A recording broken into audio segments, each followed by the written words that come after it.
bien, espero que todos estén bien del otro lado. Hoy voy a hablar de un programa, en este episodio ya el número 152. Esperemos que sea muy interesante para todos, al menos para mí lo va a ser, esto sí estoy seguro porque es un tema que yo le he dado vueltas a la cabeza y además ya he hablado de cierta manera un poco y es algo que intuitivamente se puede entender. O si no, cuando le vea el sentido y lo práctico que es en cuanto a nuestra vida cotidiana, de cómo se comporta el humano normalmente cuando hace interacción con otro y cuando hace introspección, que siempre hay esta diferencia, pero todo el tiempo esto se está, ¿cómo diría yo? Alternando, alternando. Lo que vemos en nuestro exterior, donde nosotros hacemos vida, siempre en este mundo que sería nuestra ecología, donde nos desarrollamos como seres humanos. Miren que esta frase de la ecología del desarrollo humano ciertamente podemos atribuírsela o pensar al menos en Uriel Bronfenbrenner, que yo he hablado aquí en otras ocasiones, pero también podemos pensar en la zona de desarrollo próximo de este Lev Vygotsky, y todo esto lleva a el entorno que termina siendo el que condiciona de cierta manera. No estoy diciendo ni precisamente esto tiene nada que ver con que determina. Hay una diferencia entre determinar algo que es algo que te condiciona, pero no de una manera, digamos, contundente o radical, sino que termina siendo un ambiente del que te impregnas, pero que también puedes contribuir o favorecer a este ambiente, o que este ambiente, este alrededor, digamos, situación que te tocó vivir, que incluyes todo el tiempo a personas. Me gustaría pensar de que ninguno de nosotros vive en un búnker solitario. Esto es algo que no está en ninguna forma eh, siendo compatible con el ser humano, el estado de soledad absoluto.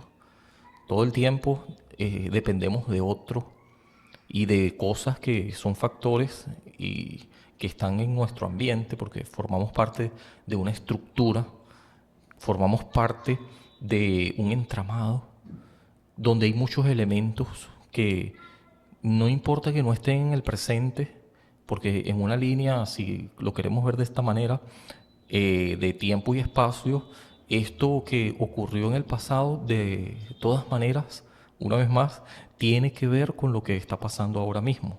Está influenciado por lo presente, lo pasado, y esto precisamente va a evocar todo el tiempo hacia el futuro, si lo queremos ver como una línea temporal, de estas que se parecen a la flecha del tiempo que describe la entropía.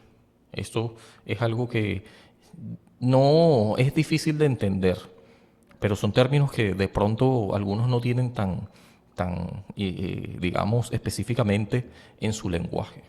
Yo trato aquí de ser lo más didáctico posible y no todo el tiempo lo logro, y por eso es que, y para complementar y hacer esto lo más pedagógico que se pueda, yo pongo aquí imágenes, script, que son complementos visuales, que yo sé que no todo el tiempo están allí puestos ni que están dispuestos solamente para agregar, complementar y a veces hasta para corregir algunas cosas que yo digo, y no todo el tiempo están allí en la pantalla colocados. Y no todo el tiempo la gente tiene acceso a eso. En el caso de los que ven el podcast, sí, pero en el caso de los que los escuchan, y un podcast, lo normal es que se escuche mientras estás haciendo algo, pero hagan también, en el caso de los que regularmente nos ven y escuchan por YouTube, que es la plataforma donde yo pongo esta información, y lo hago precisamente estas descripciones, estas imágenes y estas ayudas que son visuales, porque complementan de cierta manera y le dan un foco de comprensión adicional, porque es una imagen, es una descripción, es algo que termina haciendo más entendible lo que aquí se dice. Pienso que sería bueno que le echaran un vistazo a los podcasts, al podcast, es un solo podcast, pero con diferentes episodios, y esto ya termina siendo una, ya a estas alturas, una red de episodios que no están todo el tiempo vinculados, pero sí relacionados. Hay otros podcasts, otros episodios, quiero decir que yo he hablado del tema un poco de lo que está a punto de suceder ahora mismo, este nuevo episodio 152, porque lo cierto es que voy a hablar de cómo la psicosis y la neurosis, ya van a ver por qué esto tiene que ver con Jacques Lacan, que tiene que ver, por ejemplo, con Derrida, y, y también voy a nombrar aquí a esta, que yo ya lo he hablado antes, y por ahí voy a empezar, aunque ya estoy haciendo esta introducción un poco larga, pero ahí me voy a enfocar y ya voy a ir desglosándolo, nombrando a otros autores. Voy a ir primero partiendo de una frase de Nietzsche, que ya voy a leer, en otra oportunidad también lo he dicho, pero en otro podcast, en otro episodio, una vez más. Pero voy a empezar por allí, en este episodio número 152. Esta frase de Nietzsche, Friedrich Nietzsche, eh, Friedrich Nietzsche. Yo siempre digo Friedrich, pero es Friedrich. Esto es alemán. Este nombre es muy, muy alemán. Esto es como decir José, María, Dana, y estos nombres que son típicos en Latinoamérica. Cualquiera en Alemania, y corríjanme los que saben un poquito más de esto, se puede llamar claramente, normalmente, Friedrich. Pero bueno, estamos hablando de Nietzsche, que es súper conocido. En un fragmento voy a leer aquí sobre este pensamiento en este libro que justamente tiene el título, esta obra de Nietzsche muy temprana en su forma de conceptualizar la vida. Él escribió de manera muy literaria, pero de forma casi que expresada como una novela. Y esta obra temprana de Nietzsche es sobre la verdad y la mentira en sentido extramoral. Obra temprana porque él estaba muy joven cuando escribió esto. No sé si es su primera obra, o por lo menos la primera documentada, de 1873. Y entonces he aquí el fragmento, y ya lo vamos a ir desglosando, y vamos a ver qué tiene que ver esto con lo que ya les anticipaba, lo que Lacan, psicoanalista, Jacques Lacan, decía sobre la neurosis y la psicosis. Ahora el fragmento que cito a continuación es de Nietzsche. ¿Qué es entonces la verdad? Un ejército móvil de metáforas, metonimias y antropomorfismos. En resumidas cuentas, una suma de relaciones humanas que han sido realizadas y extrapoladas y adornadas, poética y retóricamente, y que después de un prolongado uso, a un pueblo le parece fija, le parecen fijas, canónicas y obligatorias. Las verdades son ilusiones de las que se ha olvidado que lo son, metáforas que se han vuelto gastadas y sin fuerza sensible, monedas que han perdido su troquelado y no son tomadas ya como monedas, sino como metal. Entonces esta es una pequeña frase de Nietzsche. Bueno, en realidad es una idea bastante completa y tiene mucho significado. Eh, ya vamos a ver. Por ejemplo, cuando hablamos de la verdad, quisiéramos pensar que todos la tenemos.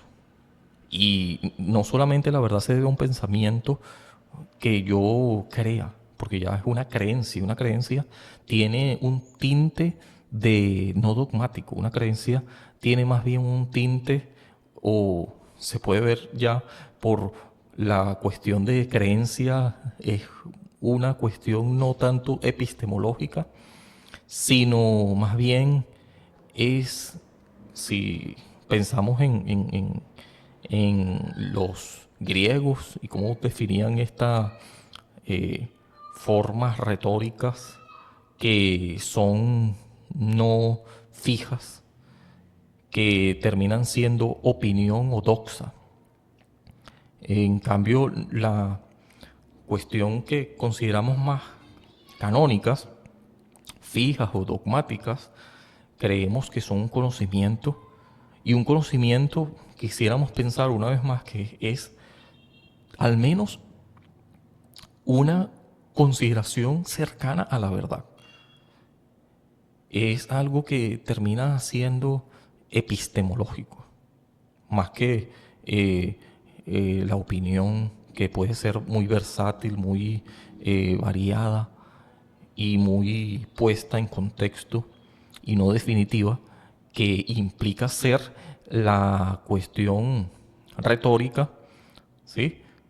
Que no es epistemológica, no es conocimiento puro y duro, como quisieran algunos atribuirle a la verdad. Y claro, nos gustaría que la verdad fuera ciertamente, una vez más, porque su peso de argumentos es tan sólido que no se puede alterar.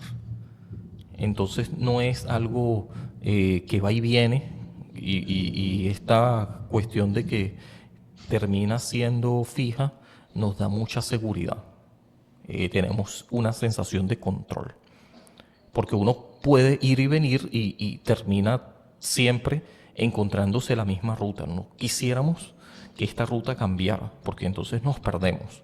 La instalamos en nuestro subconsciente y le atribuimos una certeza o un grado de certeza muy elevado, y no la consideramos una cuestión, digamos, haciendo eco de David Hume, eh, que era no un radical, sino un moderado escéptico, en el sentido de que el escepticismo moderado no es no creer en nada, no es un nihilismo, no es que todo vale, sino más bien que ciertas cosas tienen una consecuencia de veraz, de fijas, por su regularidad. Entonces nos acostumbramos a que si ha sido así por un tiempo muy prolongado, entonces esto no hay ninguna duda, o al menos hay un grado de certeza bastante elevado de que va a seguir siendo el caso. Pero este grado de certeza, esto creemos que va a seguir siendo el caso, ya de por sí tiene sembrada una duda. Una duda quiere decir un escepticismo, pero no un escepticismo, una vez más, de no creer que siga siendo, sino de tener al menos en consideración de que es contingente, de que puede en algún momento llegar a ser de otra manera, presentándose una anomalía que entonces, por tener una mente abierta a que esto pudiera ocurrir, ya estaríamos dispuestos a revisar el paradigma, eh, a tratar de ver cuál es esta diferencia que se presentó, que termina al menos revisando, haciendo uso de nuestras facultades cognitivas, pero también a nuestra capacidad de adaptación. Nos estamos enfrentando a una cosa que sucedió, a un elemento extraño, anomalía, una vez más. Esto precisamente tiene que ver con este otro personaje que yo aquí también he hablado, de Thomas Hume, creo.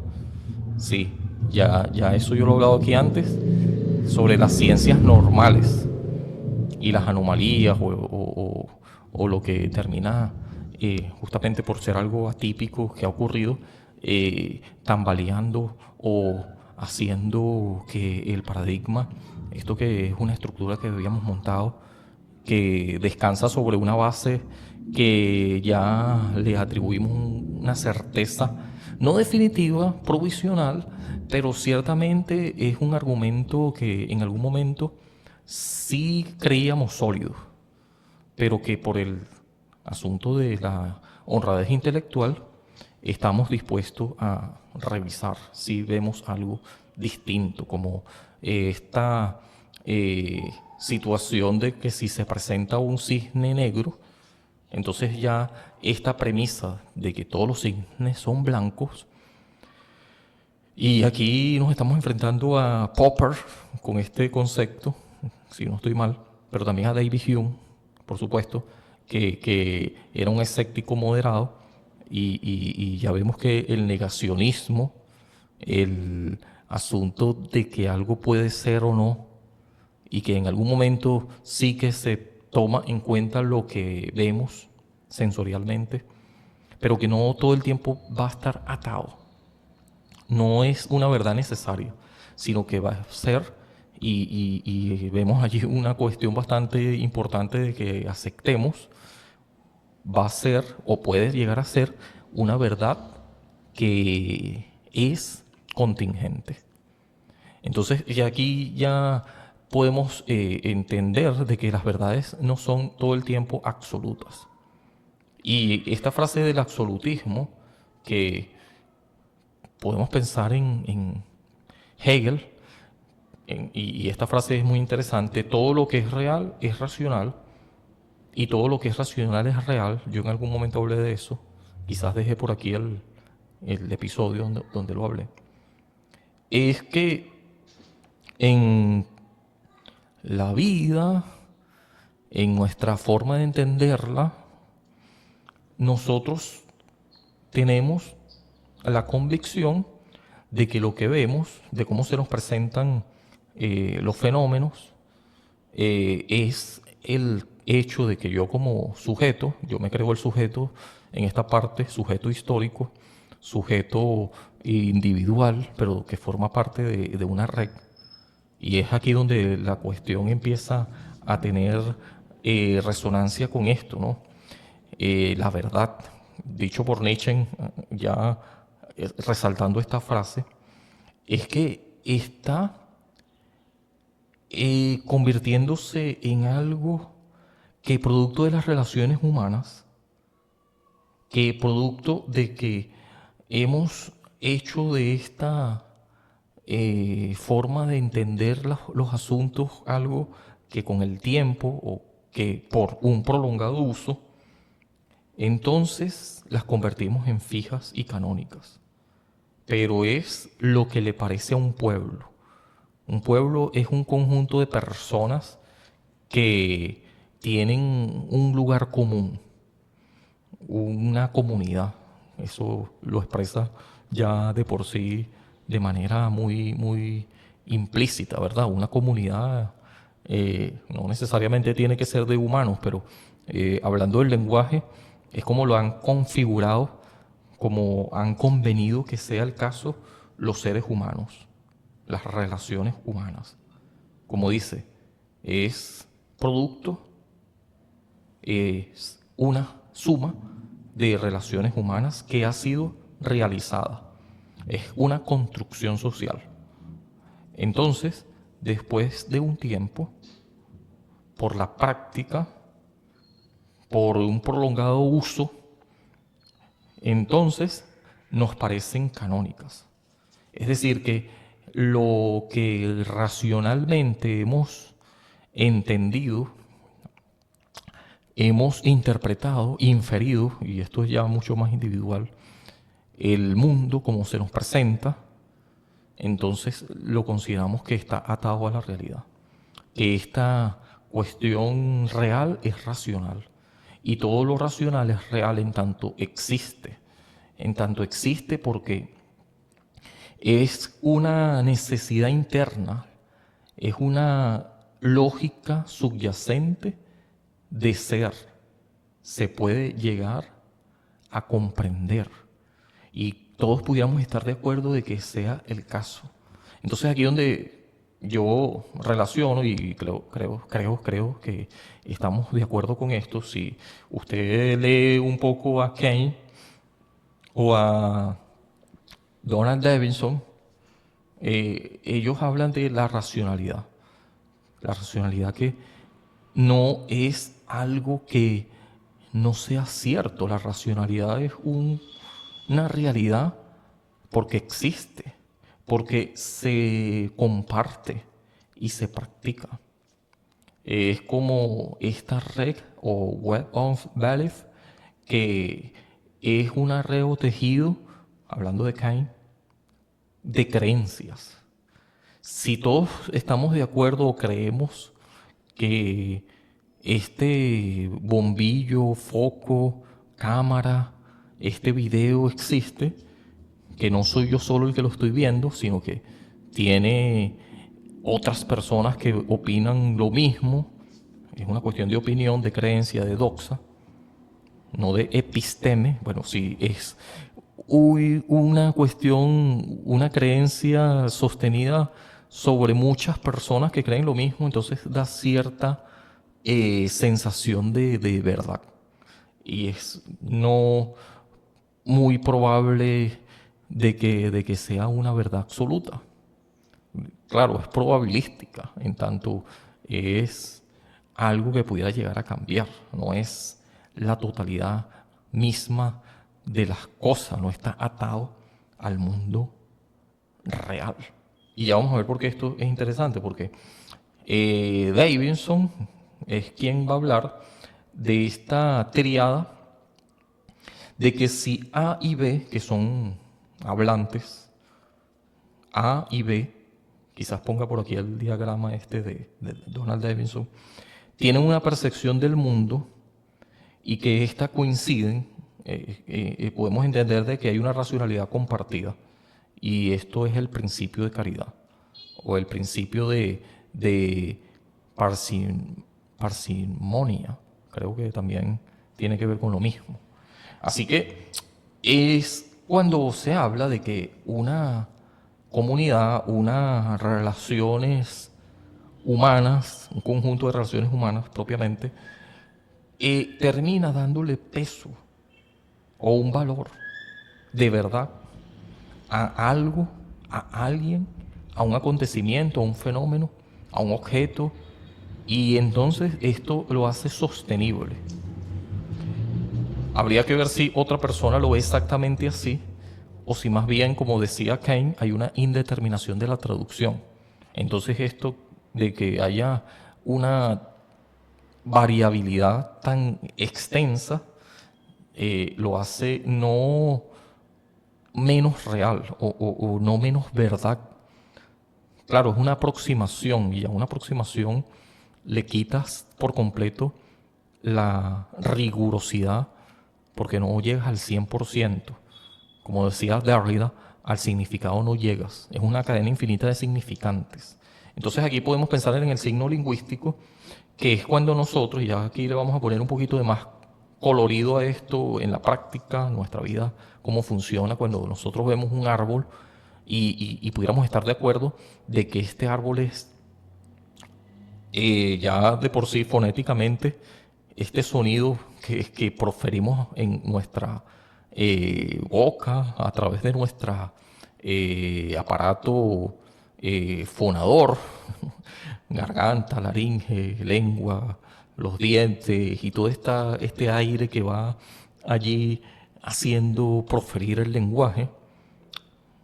Estoy hablando de ya la parte fisiológica del lenguaje, y que por supuesto que pasa a ser no solamente fisiológica, sino también y sobre todo, o no es algo que está exento de suceder, sino más bien están trabajando conjuntamente todo el tiempo en la parte psicolingüística, porque como se presenta en nuestra neuronas, en nuestra funcionalidad cerebral, que es un entramado complejo, no digamos el área de Wernicke y el área de Broca nada más, es más complejo que eso. Esta red se va tejiendo y todo esto que vamos adquiriendo según nuestra propia experiencia de vida, que esto lo llamó también Chomsky biolingüística, porque se supone, según él teoriza, Noam Chomsky, es algo que estaba, una vez más, en los seres humanos como común. Entonces tendríamos cierta racionalidad compartida también allí, racionalidad entendiéndose como psicolingüística también, porque es algo más allá del lenguaje y cómo está codificado el lenguaje, esto de lo que son nuestros pensamientos es también codificado en un lenguaje. Por eso es que el lenguaje nos habla. Eh, el lenguaje, Derrida lo plantearía como los significantes o esta parte que fonológicamente, y también lo podemos escribir, hemos llegado a consensos de que sea esto un significante que es retórico, que puede ser de otra manera, pero que al menos nos hemos puesto de acuerdo para que se escriba de cierta manera, se pronuncie de cierta manera. Entonces allí tenemos este fono, esta fonética y también este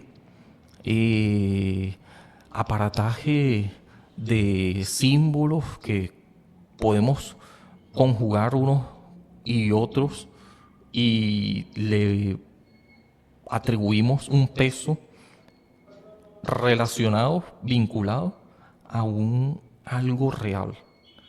Y entonces nos los terminamos creyendo. Pero es una construcción humana, el lenguaje. Pero esta construcción humana, no por serlo, y ya vemos allí que por humano contingente, no por ser una construcción, es natural.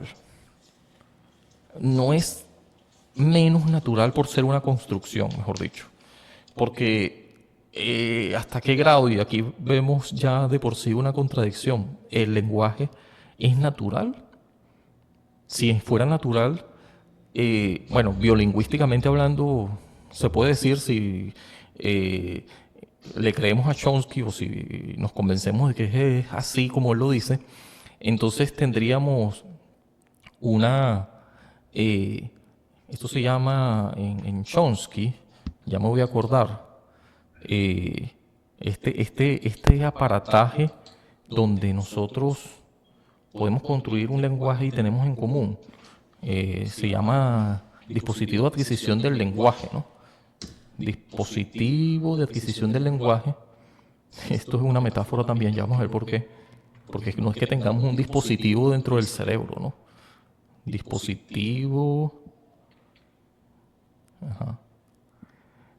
de adquisición del lenguaje. Sí, de Chomsky. Y que todos los seres humanos tenemos en común. ¿Sí? Y ya les voy a decir cómo se llama esto y de dónde estoy tomando esta cita. Por eso que estoy haciendo un check-in aquí rapidito, también viendo que yo de esto he hablado en otro lugar, en otro vídeo. No sé si aquí en mi podcast o en la radio. Estoy buscando esta frase de Chomsky, que bueno, no es una frase, sí es, pero también es una teoría que hay muy interesante que se puede revisar en la biolingüística, que justamente le da un valor de ignatismo al lenguaje, hablando de que hay una biología que es común en todos los seres humanos y en todos los lenguajes, porque hay muchos lenguajes, muchísimos, que todos son una construcción humana, pero que además, no por serlo, no por ser una construcción humana, son menos naturales. ¿Sí? Aquí estoy viendo que no tengo internet, parece. Entonces, bueno, nada, eso es lo que quería comentar un poco sobre lo de Chomsky. Ya me voy a acordar la frase y bueno, no me voy a detener tanto allí porque vamos a seguir pensando en cómo esto tiene que ver con la frase de Nietzsche. Aquí, en esto último que acabo de decir, sobre el ignatismo, estamos experimentando en ello una cuestión muy individual, pero que por individual esta indeterminación de la traducción de, de este personaje que les hablaba, de Kane. Él tiene también algo que es un ejemplo interesante después de un estudio que él hizo justamente teniendo en cuenta la indeterminación de la traducción, que el lenguaje es individual, que tanto uno puede saber si el otro piensa lo mismo que yo, idéntico, esta estructura de pensamiento que es muy individual, pero que nos es común a los seres humanos. Entonces, ahí vemos una dualidad y vemos allí presente esto de el cómo cuando nosotros eh, dejamos de pensar como individuos, y no es que lo hagamos de manera involuntaria, sino que más bien de manera conveniente para pensar como colectivo. Y es cuando empieza a tener relevancia esta frase de relaciones humanas, esta frase de ponernos de acuerdo para que algo se llame de cierta manera, de nombrar. Esto de que con el tiempo nos parezcan fijas o canónicas y obligatorias. Así que le damos, en cuanto a nuestra manera de transmitirlo en el tiempo, autopoiesis, es una perpetuación de la especie, y el lenguaje, por supuesto, es un elemento clave, indispensable. El lenguaje nos habla, el lenguaje es la forma en que termina perpetuándose el conocimiento que primero está en la mente. Uno le gustaría pensar de que el lenguaje primero está en la mente, pero ¿qué tanto es así? Es que, innatamente hablando, eh, sí que pensamos en cierta, la gramática generativa. Mira, viste, ya se me vino a la mente esto de Noam Chomsky, que tenemos este dispositivo de adquisición del lenguaje. O sea, la posibilidad de adquirir un lenguaje todos las tenemos si entendemos que este dispositivo lo tenemos todos los seres humanos. Claro, que no todo el tiempo funciona de la misma manera, pudiera uno pensar, o más bien sí. Y este innatismo, esta biolingüística le da un carácter de, por la gramática generativa y cómo funciona según Chomsky, de estandarizado. ¿Qué tan estandarizado está este dispositivo? Y qué tanto, una vez que lo podemos tener como algo previo, que es característico de la condición humana, la posibilidad de adquirir un lenguaje, entonces ahí vemos que esto es, y en una oportunidad yo lo definí aquí, pero bueno, también es público y notorio, es algo que se puede entender y muchas veces se confunde también, ¿no? Eh, el lenguaje, la lengua y el habla. Entonces el lenguaje es esta posibilidad que todos los seres humanos tenemos. Puede que esté atrofiada, puede que esté en alguna ocasión comprometida, no en la forma de comprensión, sino en la forma de producción. ¿Sí? O sea que nosotros podemos pensar un lenguaje, podemos entenderlo, pero nos cuesta producirlo, porque bueno, de pronto hay una cuestión orgánica que lo impide o neurológica. Y bueno, esto es precisamente ya factores que se presentan como anomalía, ciertamente que intervienen de manera negativa en la producción, adquisición del lenguaje. Bueno, ya ahí estamos hablando de un accidente que ha ocurrido, ¿no? En el neurodesarrollo, a nivel biológico. Y por eso también se puede entender un poco de que cierto, lo que decía Chomsky, de que hay un dispositivo de adquisición del lenguaje, llámese área de Broca, llámese área de Wernicke, o todo esto junto en un entramado, porque el cerebro no es un área específica que se dedica a algo, quizás allí esté muy latente esta forma de expresión del lenguaje, bien sea producción o adquisición, o el pensamiento lógico, alguna parte del cerebro que esté haciéndose más funcional para que esto se dé, pero es un entramado. Entonces por eso es que ahora no se habla de un área o de una zona específica, aunque ciertamente se puede ver en la neurociencia, en la neuroimagen, que estas están más eh, en actividad cuando en una forma de color pueden hacer más énfasis o brillar más o brillar de cierta manera. Entonces ahí vemos una actividad más prevalente, pero esto no quiere decir, y aquí va a estar entrando un ruido porque alguien está haciendo bulla afuera, así que discúlpenme, yo no voy a parar este video, esperemos que no sea tan molestoso. Pero bueno, esto no quiere decir de que en esta zona que esté haciéndose más presente una actividad sea la única zona que está en función, sino que más bien está interconectada y esto lo hace más complejo con todas partes del cerebro, con toda esta sinapsis, neuronas, que son conexiones entre neuronas cuando se produce la sinapsis, y todo esto que es tan complejo. Pero sí, hay una forma innata para la adquisición del lenguaje. Entonces esto es, vamos a llamarlo de la manera adecuada, ¿no? O por lo menos como se expresa la diferencia entre el lenguaje, ¿sí? Que es esta posibilidad de adquirir una lengua. Ya veremos cuál es esta lengua. Entonces ahí vemos la diferencia, ¿no? Esta condición de adquirir una lengua es lenguaje. La lengua en sí misma sería algo que está más condicionado por nuestro entorno, por la ecología del desarrollo humano, por la lengua que se esté hablando a nuestro alrededor y que la asumimos sin necesidad de entender nada de la gramática.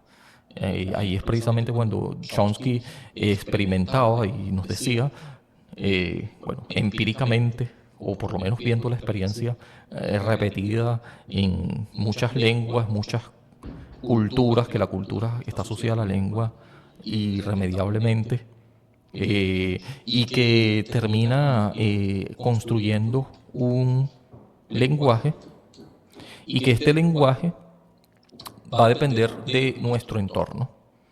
La adquisición del lenguaje sí es que es innata, pero digamos, la adquisición del lenguaje como dispositivo, como esta precondición que tenemos como individuos de tener la posibilidad de adquirir un lenguaje, pero este lenguaje sí que va a depender no de factores innatos, el innatismo, sino de factores ya del empirismo, de la experiencia, de dónde nos desarrollamos, con quién convivimos para ganar un lenguaje. Va a depender de eso, ¿no? De el lugar donde naciste, pero también del lugar donde te interrelacionaste con seres humanos que en la zona de desarrollo próximo son aquellos que, siendo tutores, siendo cuidadores, a lo mejor la madre, por eso se habla de lengua materna, es la más responsable de que nos enseñe el lenguaje, porque después de todo lo terminamos copiando de nuestro entorno. Y después vendrá ya la sofisticado este lenguaje y de cómo lo hablamos, que va a depender de muchos factores. Y ya aquí sí tiene que ver con la psiquis, con nuestras neuronas, genética, con cómo tenemos la acústica en nuestro aparato fonador, que eso va a cambiar, la forma de los dientes, el tipo de voz, el ritmo, el sonido, el volumen, la entonación, y ahí surge una gran variedad también que tiene que ver con la prosodia, la melodía del habla, y un sinnúmero de cosas que ya van a determinar, y es muy complejo entender por qué alguien habla como habla. Sí, sí que se puede más o menos intuir y se ha explicado, ¿no? Las variedades lingüísticas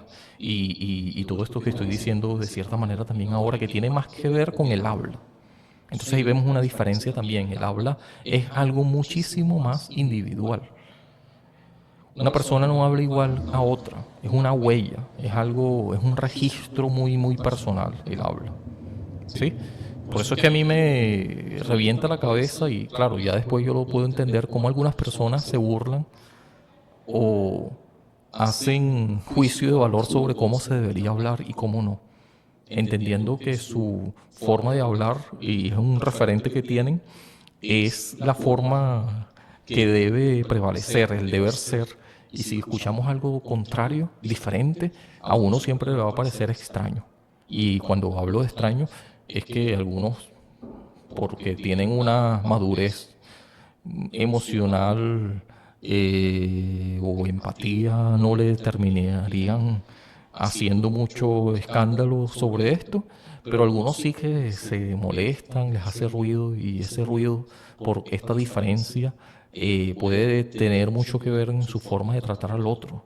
Se pueden burlar, pueden imitar el lenguaje de otro, no digamos ya el lenguaje, la forma del habla, la forma del habla. Entonces, aquí vemos que en estos diferentes modos de, claro, dependiendo de dónde hayas vivido, en el factor ambiental, haciendo uso del empirismo, y el innatismo, que ya vemos que está muy tomado en cuenta aquí, no se puede hablar de una cosa sin la otra, las dos cosas terminan confluyendo para que podamos expresar un lenguaje que pueda traslucir el signo lingüístico, pero también la lengua nos precede. Porque antes de que nosotros hayamos nacido, ya la lengua estaba haciéndose uso en una comunidad. Al nacer, nosotros nos apropiamos de esta lengua. Entonces, ya ahí entramos en que estas relaciones humanas, cuando empezamos a crecer y ya desde temprana infancia absorber el lenguaje, con este dispositivo de adquisición del lenguaje, tomando en cuenta esta metáfora de ver esto como una pequeña artefacto dentro de nuestra cabeza, y entonces, metáfora de Noam Chomsky, empezamos a adquirir el lenguaje según nuestro entorno. Esto sí que va a condicionar, no va a determinar, porque es que uno puede aprender otro lenguaje y también se ha visto que la forma temprana de adquisición del lenguaje es muy, muy, digamos, sí, importantísima, porque es una ventana donde el lenguaje desde los 0 a los 5 años, 6 años más o menos, ahí Jean Piaget también nos va a decir mucho de los estadios del desarrollo de la adquisición del lenguaje, que no es exactamente así todo el tiempo, pero sí es un esquema que se puede ver bastante ilustrativo en estas etapas del desarrollo del lenguaje para la adquisición, claro, en la temprana infancia. Y desde que estás en el vientre de la madre, también empiezas a adquirir esta lengua. Y va a depender del entorno, otra vez de la experiencia. Y con el tiempo se va convirtiendo en algo mucho más desarrollado y es producto de las relaciones humanas. Es producto de entender de que yo tengo que sacrificar mi individualidad por este colectivo, para poder entenderme con este colectivo. Pero con el tiempo yo empiezo a entender de que el lenguaje es mucho más que retórica. Empiezo a entender de que si yo soy un ser humano único, soy un ser humano más independiente, y soy un ser humano que puede estructurar eh, en su mente, que es también muy, muy propia, ninguna mente es exactamente igual a otra. Entonces aquí yo puedo entender, porque Jacques Lacan, y ya con esto quiero ir cerrando, y vamos a conjugarlo con lo que decía de Davidson y Kane, y la estructura de la mente humana, de cómo se desarrolla el lenguaje según Lacan. Y es que la explicación psicológica, y ya entendemos aquí que estamos llegando a la psicolingüística, anteriormente habíamos hablado y tenía más que ver con la sociolingüística, de cómo adquirimos la lengua, y tiene que ver con nuestro entorno, con el desarrollo donde se sustenta y donde nosotros hemos estado creciendo en el lenguaje, apropiándonos del lenguaje, y que además esta estructura psicológica, ya más allá de la sociolingüística, es muy individual. Y es que la racionalidad tiene que ser intersubjetiva, ciertamente, porque dependes del otro, el gran A, como decía también Lacan, y que pasa cuando este mecanismo está en plena adquisición del lenguaje. Y vamos a ver esto también un poco hablando de Hegel, y esto suena más filosófico, ya lo de Lacan suena más clínico, y vamos a seguir hablando justamente por eso de lo clínico, de la psicología, de la neurosis y la psicosis. Entonces yo hice un diagrama por ahí y hablé de ello en otro vídeo, no me acuerdo cuál vídeo fue, eso de la psicosis y la neurosis, y del gran A y de Jacques Lacan. Esto ya yo lo he hablado antes. Pero bueno, para poner en contexto, porque este vídeo no necesariamente lo va a escuchar alguien que ya haya escuchado los otros, aunque lo voy a poner en la descripción. Espero que los consiga. Pero bueno, vamos a poner en contexto. La neurosis es el habitante del gran otro o del gran A. El gran otro es en francés, que es la nacionalidad de Jacques Lacan, o por lo menos el idioma, no sé si era exactamente la nacionalidad, pero estoy casi seguro que sí. Pero en francés se diría el auteur, o el auteur, no sé, francés, cómo se pronuncia eso. Entonces, aquí vemos que este otro de Jacques Lacan, que está interactuando con nosotros en el mundo real. Y entre todos construimos un lenguaje. Por eso es que la lengua tampoco que está ya fija y canónica. Es precisamente lo que nosotros creemos que es, pero no debería, ni siquiera es el caso, ¿no? Es una construcción, así que es dinámica y estos son atribuciones de una lengua natural. Puede cambiar, puede mutar en el tiempo. Así sea ya constituida, el lenguaje puede cambiar. La lengua.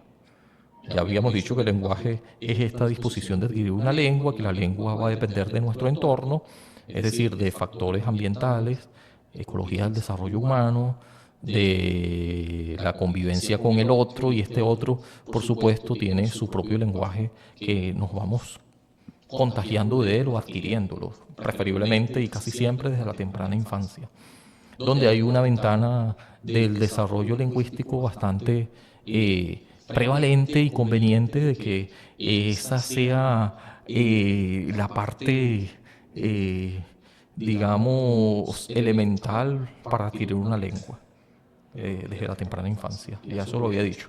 Pero va a depender del gran otro. Va a depender de que es un condicionante con lo que pudiera uno sentir identidad y pueda triangular con este gran otro, que es el orden del lenguaje, la cultura, la ley social, el orden simbólico preexistente, que me precede, o sea, que ya existe. Antes de que yo nazca, ya el lenguaje existe. En tanto, yo tengo que sencillamente aprenderlo, adquirirlo. Nadie me va a preguntar si quieres cambiar esta frase por otra. Yo tengo que aprender cuál es el orden. El orden simbólico es preexistente.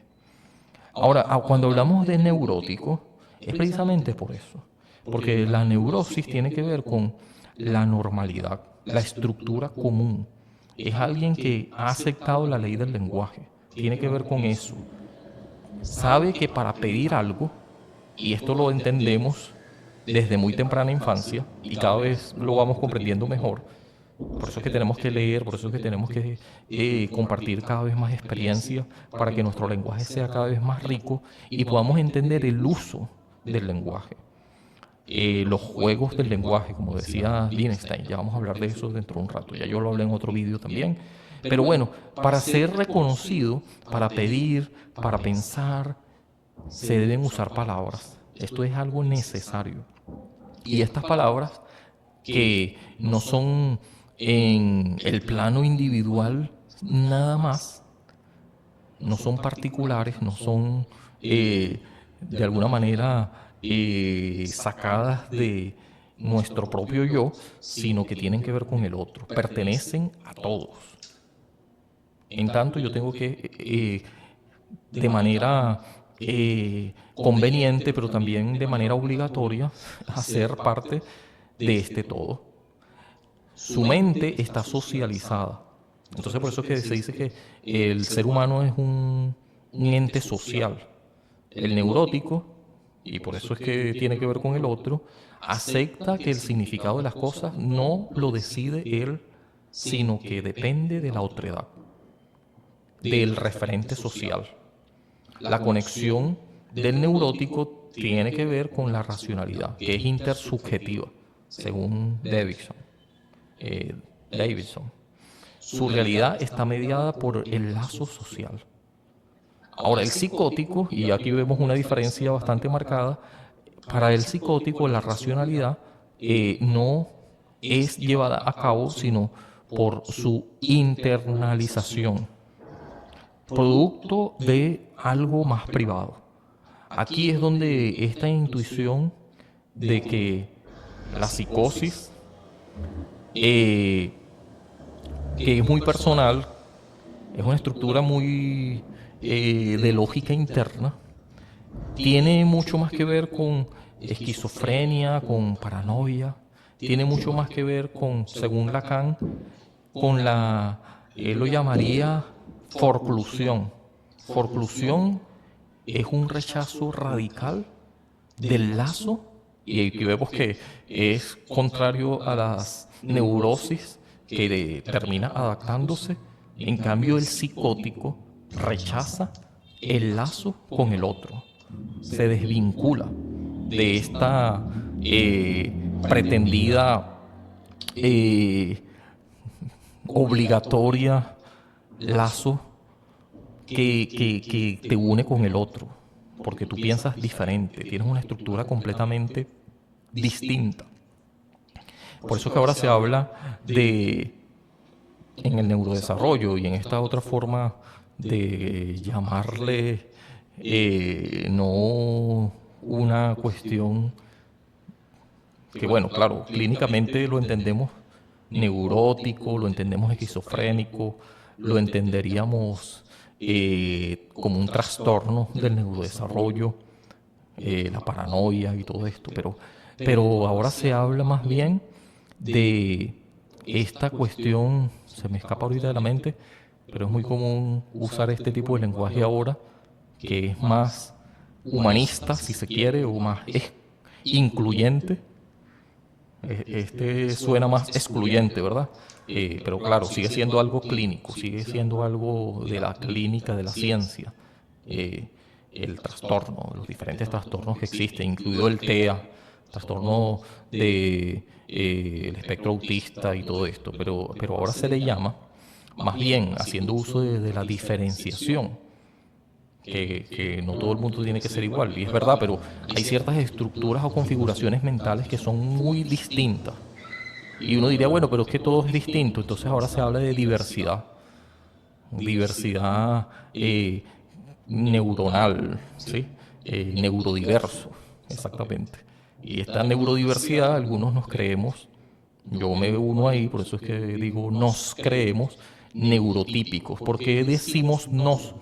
Porque estamos en el terreno, en el conjunto, si se quiere, de aquellos que tienen una estructura mental que es convenientemente alienada, ¿sí? Es neurótico porque se expresa según cierta normalidad. Pero ¿quién puso esa normalidad? ¿Quién dice que es típico, neurotípico? Ese normo, ¿de dónde viene esta regla? Es de una construcción social. Entonces, ¿hasta qué grado la hemos convertido en rígida? Y es tanto así y que esto suena a algo canónico.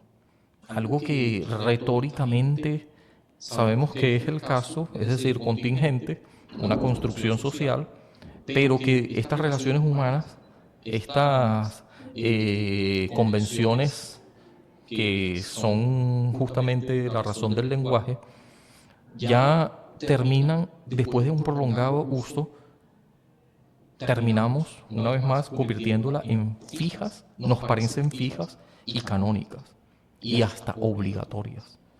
Es decir, la norma, lo normotípico. Entonces, cualquier cosa que no tenga que ver con esto o que transgreda, la consideramos, por su diferencia, algo que no encaja, algo raro. ¿Por qué? Porque nos hemos olvidado de que estas ilusiones y estas verdades que nos hemos construido son metáforas y que con el tiempo se vuelven gastadas, su fuerza se pone insensible y que se convierten en monedas que por haber perdido su troquelado, entonces la entendemos como metales sin valor.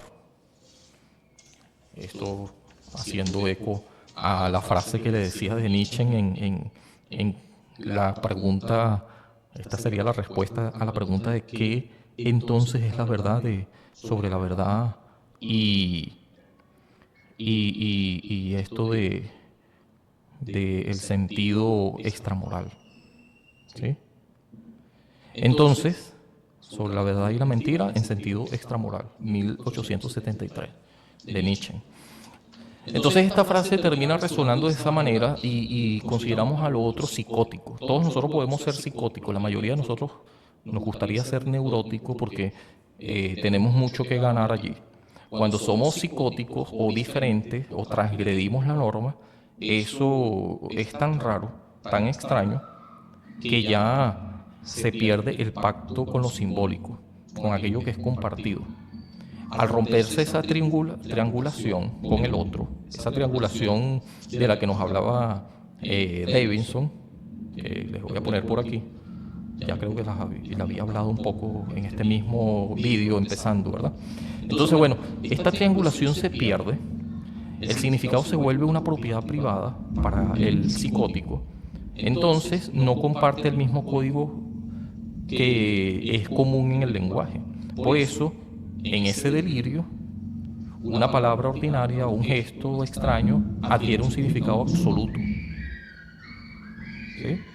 Un significado secreto, terrorífico, ¿verdad? Porque es un código distinto y que él solo entiende.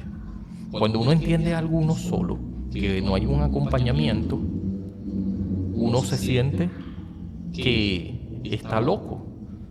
Neurótico sería más bien algo progresivo porque empiezas a entender de que otro te acompaña, pero cuando sientes psicótico, aunque las dos cosas se pueden denominar muy en la psiquis humana es algo alterado, pero alterado por el otro está bien, pero alterado en una individualidad, en algo ensimismado, convirtiendo el pensamiento y las ideas y la forma de ser en algo privado absolutamente, sí que nos granjea, eh, digamos, la antipatía de la mayoría, porque no entramos dentro del acuerdo, dentro del pacto social, dentro de las cuestiones del orden simbólico del gran A, del gran otro. Entonces el psicótico, por no comprender el código común, queda fuera, es un outsider. Entonces no hay ningún referente externo que lo pueda corregir y no se deja corregir. Al eso no ocurrir, el hablante A y el hablante B no comparten un mundo en común, viven en su propio mundo, así le dirían al psicótico, al TEA, por ejemplo, el trastorno del espectro autista, Entonces, el psicótico está fuera de lo racional, fuera de la racionalidad intersubjetiva, porque su mente no utiliza ese filtro. No utiliza el filtro del lenguaje compartido para procesar la realidad. Su certeza delirante es inmune a la lógica comunitaria.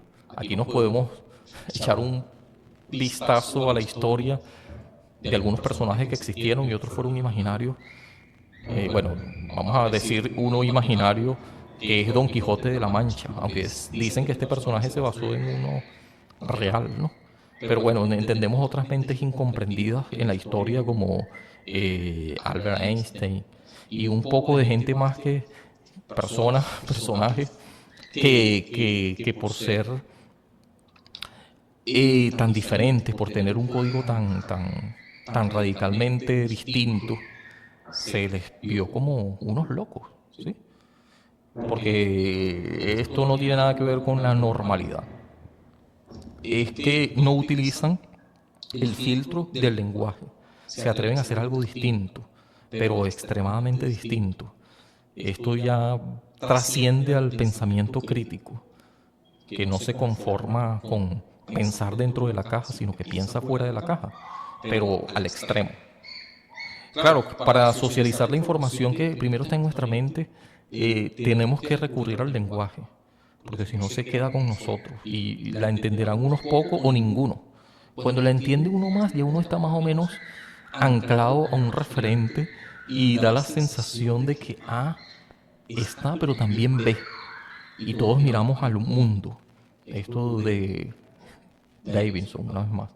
Entonces esto le da una racionalidad compartida, el principio de parsimonia que les hablaba. Creo que así es que se nombra eso, ¿no? Bueno, entonces el psicótico, por estar fuera de la racionalidad, por pensar fuera de la caja, no está dentro de lo que se pudiera decir son las normas sociales o el orden simbólico. Entonces está en una intersubjetividad nula, no corresponde allí, no forma parte de, porque su mente no utiliza los mismos códigos compartidos. Su forma de procesar la realidad es otra. Su certeza delirante no responde a la lógica del común. Entonces aquí vemos que en Hegel decía que lo real es racional. Eso lo decíamos, ¿verdad? Decía la frase exactamente así. Todo lo real es racional y todo lo racional es real. Entonces esto que expresa Hegel, lo real es racional, Lacan lo formula de la siguiente manera, de una manera muy distinta. Él dice que la realidad humana solo se sostiene si está articulada por el lenguaje, que es el reino de lo simbólico. Si no hay lenguaje compartido, la realidad se desarma. Eso es lo que diría en contraste con Hegel, Jacques Lacan. Davidson, para resumir, dice que solo es racional si este triángulo con el otro, A y B, miran a un lugar común. O sea, tienen una cosmovisión similar. Y si rompes con esa relación con el otro, te vas a quedar sin mundo, sin objetivo y pasas a ser de neurótico, que el neurótico sí que está anclado a otro que está como referente, pero si no entras en una concesión, si rompes esta relación con el otro, si rompes este triángulo de Davidson, entonces te quedas sin mundo objetivo y te conviertes en un psicótico. Lacan le diría que este nombre en la clínica, esta pérdida de la triangulación, se llama psicosis. Y el psicótico crea su propia racionalidad. Privatiza la racionalidad. Entonces entra en lo que se puede ver como un delirio, porque se ha quedado fuera del circuito de la otredad, se ha quedado fuera del orden simbólico. Entonces Lacan nos diría que ser racional o neurótico es lo mismo. ¿Por qué? Porque exige pagar un precio. si eres neurótico o eres racional, llámese principio de parsimonia o racionalidad compartida o principio de caridad, si eres racional, si eres neurótico, es porque has aceptado que tu mente ya no te pertenece por completo, sino que depende del lenguaje y de los demás. Con esta otredad terminas haciendo las paces, terminas adoctrinándote a ella, adquiriendo el lenguaje y usándolo permanentemente, convenientemente también, para existir en la realidad. Eso es lo que hace el neurótico, ¿no? Ya se asume en un estado de autoalienación. El psicótico se niega a pagar ese precio, se niega a permanecer alienado, se niega a pertenecer a este orden simbólico. Y al hacerlo, el precio que tiene que pagar es que se queda atrapado en su propia identidad, en su propia propiedad, privatizando lo mental. Y esto es interesante, ¿no? Porque ahí vemos cómo la estructura de la mente humana y esto de sobre la verdad y la mentira en sentido extramoral, esta frase de Hegel, y esto articulado por lo que decía Jacques Lacan, ya entendiendo esta ecuación, este cruce que tiene que ver con la filosofía del lenguaje de Davidson, de Kane, también fue lo que escuchamos varias veces en estas citas, y la estructura de la mente humana, de cómo esta intersubjetividad, el porqué de la racionalidad que tiene que ver con la intersubjetividad, con el principio de caridad de Davidson. Y allí entramos en la otredad, en esta forma de racionalidad intersubjetiva que termina acomodándonos al orden simbólico, al lenguaje que nos precede, a este código lingüístico que está inscrito todo el tiempo y que tenemos que aprender desde temprano, del gran otro, o de el autre, no sé, eso es francés. Entonces nos convertimos en neuróticos y en psicóticos, esta individualidad que niega a pagar el precio de alienación con el otro y que no quiere pertenecer, sencillamente quiere construir su propio mundo, pero puede terminar atrapado en su propio mundo. Que así quedó atrapado Nietzsche, por lo menos es lo que se sabe sobre su delirio y el ver de frente el abismo, como él mismo mencionó, y se murió de esa manera, ¿no? Tristemente, a una edad temprana, no era muy viejo Nietzsche cuando se quedó postrado eh, en un abismo ensimismado. Su enfermedad tenía que ver con una enfermedad mental severa, paralizante. ¿Qué estaría pensando Nietzsche cuando estaba de esa manera? Aquí vamos a dejar un poco esa foto. Es una foto real, creo yo. Bueno, entonces esto de ser psicótico o neurótico es interesante. Yo hice un diagrama, quizás lo ponga por ahí, y quizás ponga todos estos vídeos que están relacionados con este. Ya vamos a ver cómo le ponemos a este tema. Por ahora lo voy a dejar aquí. Yo pensaba que iba a ser más corto, pero es que hay muchas cosas que decir, que se tenían que decir y se dijeron más o menos en este vídeo, pero hay muchas otras que no se dijeron que van a quedar pendientes, porque es que no todo se puede decir ni se debe decir, ni siquiera si quisieras. Esto suena muy raro, ¿no? Ni que quisieras pudieras hacerlo. Chao, chao, nos vemos otro día.